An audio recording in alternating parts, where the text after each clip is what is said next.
It's time for the sandbox news. This week we have some new clothes. There's a new physics collision system, a new developer launcher, and an error list. I've also updated my NPC Zombie Horde game. There's a new Prisoner Jumpsuit. So as you can see, it's an orange jumpsuit for prisoners. It's really dirty too. There's a number printed on it and a little identification badge. Looks like the date of birth for this prisoner is 2006. At only 16 years old, this character's already a hardened prisoner. I think this jumpsuit is really cool because in addition to just looking like a standard prisoner jumpsuit, it could also be used as a Class D jumpsuit for SCP.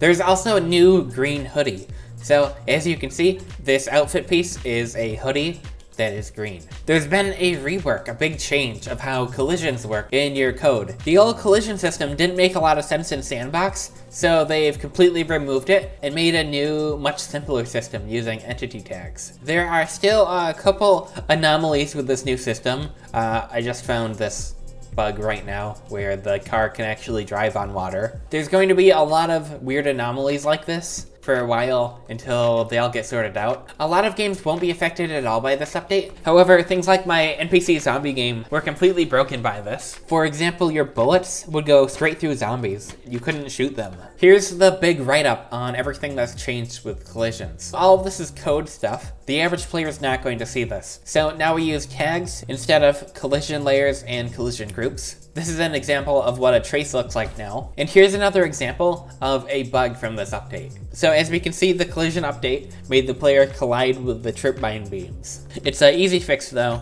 You can now view the collision matrix in the add-on manager here. It opens up a window with currently just the collisions. It's possible more stuff will be added here in the future. Here's a collision matrix where you can determine which objects collide with each other and which don't. Currently, the default collision matrix only includes solid, trigger, ladder, and water. However, I've had to add a couple more for my zombie game, so I've added Gib and player. You can very easily add tags and remove tags, and it works just as you would expect. In addition to the collision update, there's a new developer launcher. So I can choose between different generated presets and make my own. What this launcher does is it allows you to easily start up your developer game. So you can set a game and map and the max player count. You can also set a pre-launch command.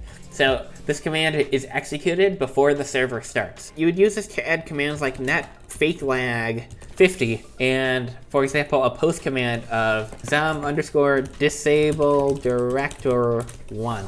So what this would do is it would give me a fake ping of 100, and this post command is ran after I've loaded into the game. So disable director is a custom console command that I have to disable spawning of zombies. So if I was to save this change and click the green button to start a new game, it would hopefully load me up with all these settings. So it looks like, it didn't actually work.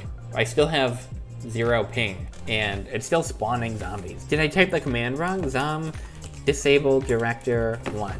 No, I spelled it correctly. Huh, that's weird. What if I restart? 0 ping, and it's still, that's so weird.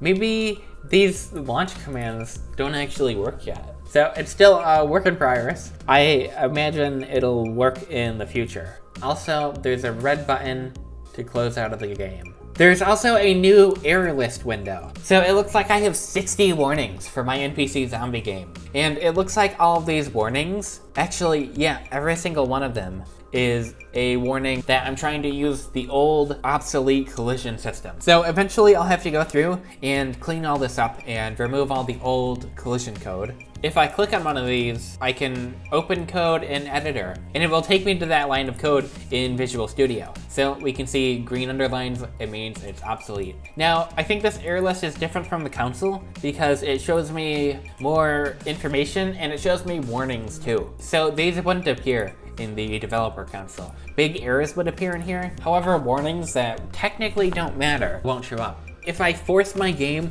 to have an error, let's see, compile failed, and again, I can copy the error. What happens if I copy the error?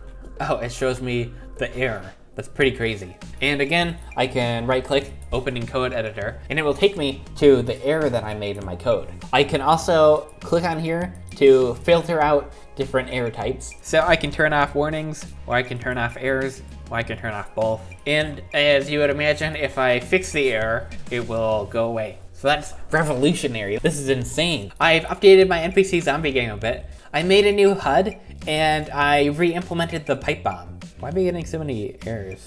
Somebody trying to join? I don't know, sometimes S&box just freaks out like this. Just spams a bunch of errors for no reason. So let's make that disappear. Here's the new HUD for my NPC zombie game.